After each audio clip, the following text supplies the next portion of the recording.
Senator Javed Abbasi صاحب، آپ سے اس ڈیبیٹ کا آغاز کرنا چاہتا ہوں. پہلے ذرا سینٹ والی بات ہو جائے، اس کے بعد یہ جو سرکاری ملازمین کا ایشو ہے اس کو ڈسکس کریں گے. یہ کیا وجہ ہے کہ پارلیمان جو قانون کا منبع ہے اپنے حوالے سے بھی جو ہے وہ قانون سازی جو ہے وہ نہیں کر پا رہی، اور اس کے لیے صدر پاکستان کی طرف دیکھا جا رہا ہے، عدالت کی طرف دیکھا جا رہا ہے. آج الیکشن شیڈول آ گیا اور جو طریقہ کار ہے وہ ابھی تک جو ہے وہ طے نہیں ہو سکا. بسم اللہ الرحمن الرحیم. بہت شکریہ رحمان اظہر صاحب.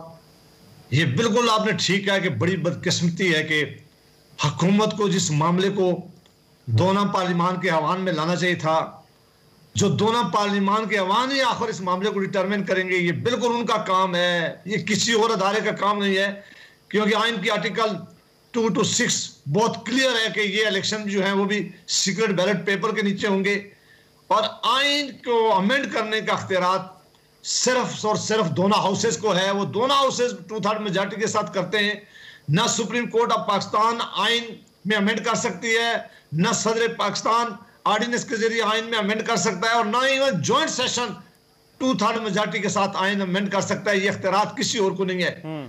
بڑی اچھا ہوتا کہ حکومت سپریم کورٹ آف پاکستان کے جانے کے بجائے وہ یہ معاملات پارلیمان کے لے کے آتی، وہ دونوں ایوانوں کی کمیٹی بناتی، وہ دونوں ایوانوں میں اس معاملے کو ڈسکس کرواتے اس کمیٹی کے اندر. سر پارلیمان میں تو وہ لے کر آئے. سر حضور سن تو لینا عباسی صاحب، پارلیمان میں تو بل تو ٹیبل ہوا، مگر اس بل کے بعد جو کچھ ہوا وہ سر آپ نے بھی دیکھا، ہم سب نے دیکھا. سر کیا ہوا تھا اس دن؟ یہ بڑا اچھا کوسچن آپ نے اٹھایا. یہ بل اس وقت کانسٹیٹیوشنل امینڈمنٹ لے کے آئے جب معاملہ reference supreme court of Pakistan میں پینڈنگ تھا، جس کی آج بھی ہیئرنگ ہوئی ہے. آپ جانتے ہیں اور آپ بہت سینئر آدمی ہیں، جرنلسٹ بھی ہیں، اور آپ نے کور کیا ہے بہت ساری پروسیڈنگ کورٹس کی. جب اب تک سپریم کورٹ آف پاکستان اس کے اوپر کوئی ججمنٹ نہیں دیتی، اس وقت تک کسی جگہ اس کو ڈسکس کرنے کا کوئی فائدہ نہیں ہے، کیونکہ اب معاملہ سپریم کورٹ آف پاکستان میں پینڈنگ ہے.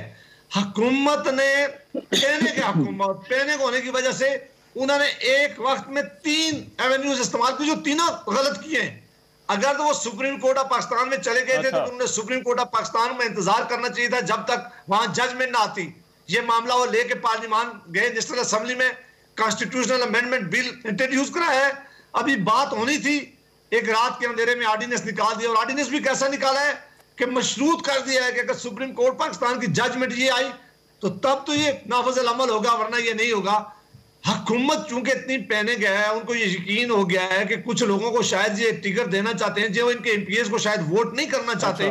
اس وجہ سے انہوں نے پینک ہونے کے ناطے ایسا رستہ کھول دیا ہے جس کو خود بھی ہم ان کو نہیں پتا کہ کدھر جانا ہے. آج شیڈیول اناؤنس ہو گیا ہے، 2 دن دیے گئے. یہ دیکھیں، آپ یہ کہہ رہے ہیں کہ سب کے پیچھے وجہ ایک ہی ہے عباسی صاحب. ہاں جی، آپ کہہ رہے ہیں وجہ ایک ہی ہے، وہ یہ کہ ان کو شاید ان کو یہ شک ہے کہ ان کے جو امیدوار ہوں گے ان کو ووٹ نہیں پڑیں گے. یہ بڑی بات یہ ہے کہ ان کے اگر علی محمد خان صاحب جیسے لوگ جو پارٹی سے ہمیشہ وابستہ رہے ہیں، یا محسن عزیز صاحب ہیں، یا شبلی فراز صاحب ہیں، ان لوگوں کو تو لوگ ووٹ دیں گے. لیکن جو لوگ باہر سے آئے ہیں، جو ایڈوائزر بن گئے ہیں، جو اسپیشل اسسٹنٹ بن گئے ہیں، جو کسی خاص ٹکٹ پہ آئے ہیں، جن کے بارے میں عمران خان صاحب ہمیشہ یہ پوزیشن لیتے تھے کہ ان آدمی کو کبھی بھی کیبنٹ کا حصہ نہیں ہونے چاہیے جو اوورسیز سے آتے ہیں. یہ عمران خان صاحب کی ایک سٹیٹڈ پالیسی رہی ہے.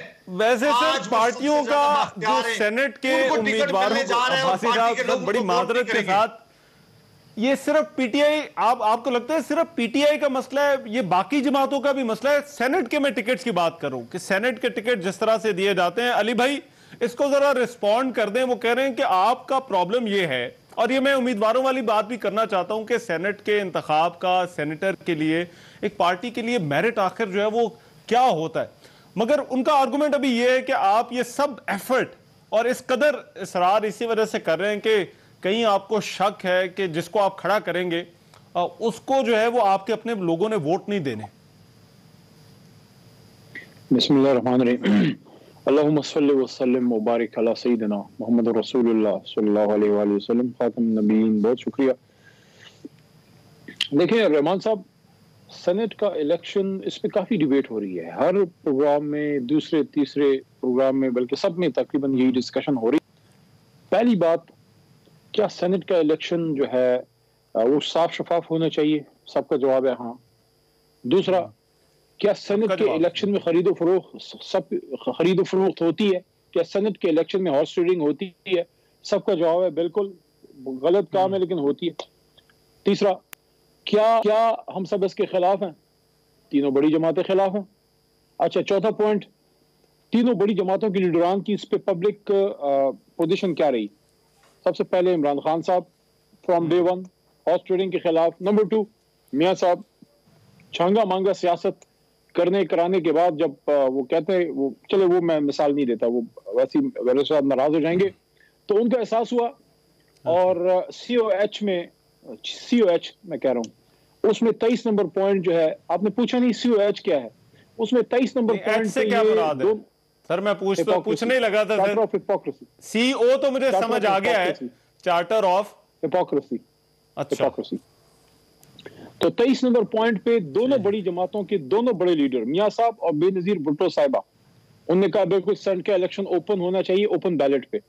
अच्छा, तो 3-4 चीजें सामने आ गई कि इसको ओपन होना चाहिए, ये खरीदो फरोख्त बंद होनी चाहिए, और तीनों बड़ी जमातें इसके हक में। अब मसला क्या है? अब मसला ये है कि इनको सूट करता है कि अगर ये ओपन होगा तो पैसे का रेल पेल इसमें खत्म होगा। आपने एक सवाल किया, उस सवाल में काउंटर सवाल है। आपने कहा हो सकता है MPs उनको वोट ना करना चाहते हो। जब ये बात साबित है कि इसमें खरीदो फरोख्त होती रही और ये कल परसों की वीडियो ने साबित किया, तो ये भी तो हो सकता है कि इमरान खान साहब जो हैं अपने उन नजरियाती वर्कर्स और उन काबिल लोगों को लाना चाहते हैं जिनके पास इल्म है, वफादारी भी है पार्टी से, उनके पास ये नहीं है। नहीं, इसमें 2 चीजें मेरा ख्याल है ये डिस्टिंक्शन हो जाती है कि आप क्या आपके वोटर, देखिए आप ये कोशिश वोटर के लिए कर रहे हैं या उम्मीदवार के लिए कर रहे हैं। आई थिंक यही अब्बासी साहब का जो है वो पॉइंट था सारा, कि आप वोटर के लिए नहीं कर रहे, आप उम्मीदवार के लिए सारी कोशिश कर रहे हैं। दोनों के लिए कर रहे हैं, ये प्रोसेस के लिए कर रहे हैं। क्योंकि देखें, जब तीनों बड़ी जमातें कहती हैं, इनका सिर्फ एक आर्गुमेंट है इन दोनों जमातों के पास, ये जो है ना इख्तिलाफ बड़ा इख्तिलाफ है कि आपने हमें प्रॉपर एंगेज नहीं किया। क्या करें, प्रॉपर कैसे एंगेज करें? पार्लियामेंट में हमने आपके लिए आईनी तरमीम के लिए लेजिस्लेशन सामने रख दी, आप अगर उसके हक में होते तो आप उस पर हमारे साथ एंगेज करते। हमने आपकी लीडरशिप को ऊपर बिठाया स्पीकर साहब के उधर, उससे पहले हम उनके प्रॉपर गए, हम इनसे मिले, मैं था, परवेज खटक साहब थे, हमारे आमिर डोगर साहब, एंगेज किया। हाँ, इससे बेहतर एंगेजमेंट होनी चाहिए, लेकिन वो तब हालात में एक तरफ आप निकले हुकूमत गिराने, एक तरफ कहते हैं ये सिलेक्टेड है, आप हमें किसी बात पे जो है वो करने के रवादार नहीं है, कोई जो है कोई क्रेडिबिलिटी देने को तैयार नहीं है। हालांकि खुद आप इलेक्शन जितने जीते वो ठीक है, सिंध में जीते वो ठीक। अब यहाँ पे दूसरा पॉइंट कि बरस्टर साहब ने कहा कि सुप्रीम कोर्ट में आप गए हैं तो फिर यहाँ क्यों आए? दोनों अलहदा मैटर है। सुप्रीम कोर्ट में एडवाइजरी जुरिस्डिक्शन में गए कि आप हमें बताएं क्या सिर्फ इलेक्शन एक्ट में अमेंडमेंट से जो है ओपन बैलेट हो सकता है? उसका आईनी तरमीम से कोई ताल्लुक नहीं है। आईनी तरमीम कोई ऑर्डिनेंस से नहीं हो सकती। आईनी तरमीम के लिए पार्लियामान गए, जहां इन्होंने स्पीकर पे अटैक कर दिया। अब ऑर्डिनेंस को हमने मशरूत इसलिए किया है कि सुप्रीम कोर्ट आखिरी बात। मगर देखें अली भाई, गुजारिश ये है कि आप जब आईनी तरमीम लेकर आए, देखिए मेरी तरफ गुजारिश एक चीज का जरा वजाहत करें तो ये बड़ा अच्छा होगा, हमें भी समझ आ जाएगी। जी अली भाई, देखें आप अगर आईनी तरमीम लेकर आते हैं, असेंबली में टेबल करते हैं, तो इसका मतलब है कि आप भी ये मान रहे हैं कि इस काम के लिए आईनी तरमीम की जरूरत है जो आप करना चाहते हैं। फिर आपको लगता है कि इलेक्शन एक्ट से ये काम चल जाएगा? ये मैं सिर्फ ये समझना चाह रहा हूं क्योंकि आप पार्लिमानी अमूर के वजीर भी हैं, तो इसको किस तरह से हुकूमत फिर इसको किस तरह से देखती है कि सिर्फ इलेक्शन एक्ट से काम चल जाएगा? देखें, आप खुद भी लॉयर है, आइडियली स्पीकिंग, आइडियली तो आईनी तरमीम होनी चाहिए, लेकिन आपने देख लिया कि आईनी तरमीम की क्या सिचुएशन है। मतलब यह है कि उनके लीडर्स की पब्लिक पोजीशन है, उसके बावजूद खिलाफ जा रहे हैं। तो दूसरा पॉइंट यह है कि फिर आप अगर एक अच्छा काम करना चाहते हैं और आप चाहते हैं कि इलेक्शन साफ शफाफ हो, आपके पास एक और रास्ता यह है कि इलेक्शन एक्ट में तरमीम, अगर तो उससे हो सकता है सुप्रीम कोर्ट फैसला कर देगी, अगर कहेगी हो सकता है, ऑर्डिनेंस मौजूद है, नहीं है तो फिर वही पुराना इमाम, वही पुरानी तरावी और वही पुरानी कहानी, वही खरीदो फरोख्त, वही घोड़ों की तैयारी, वही घोड़ों का अस्तबल, वही चारा, वही खुराक और वही पशेमानी और वही सेनेट ऑफ पाकिस्तान। उम्मीद करनी चाहिए इस दफा ना हो सर। अभी तो ये होने इलेक्शन में